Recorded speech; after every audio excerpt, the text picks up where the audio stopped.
గౌడ కులస్తుల కోసం పార్లమెంట్ పరిధిలో Gowda community hall, కరీంనగర్లో 3 కోట్లతో గౌడ విద్యార్థుల కోసం హాస్టల్ భవనము, వేములవాడలో ఈ మధ్య గౌడ సత్రం నిర్మించిన మహాగౌడ ఆయన.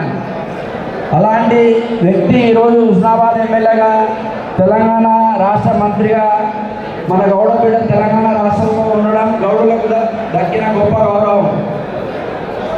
అలాంటి వ్యక్తిని మన కరీంనగర్లో పుట్టిన మన గౌడ బిడ్డకు ఉమ్మడి కరీంనగర్ గౌడ సంఘాల ఐక్యవేదిక ఆధ్వర్యంలో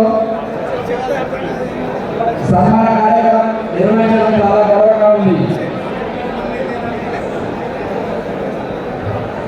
ఈ సన్మాన కార్యక్రమాన్ని నిర్వహించడం ద్వారా ఐక్యతతోనే ఏదైనా సాధించవచ్చనే స్ఫూర్తిని మనం గ్రహించాలి.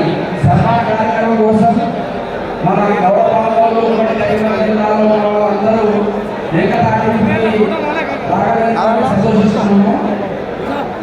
మన నాయకుడు సాధ్యంలో మనమంతా ముందుకు సాగాలి.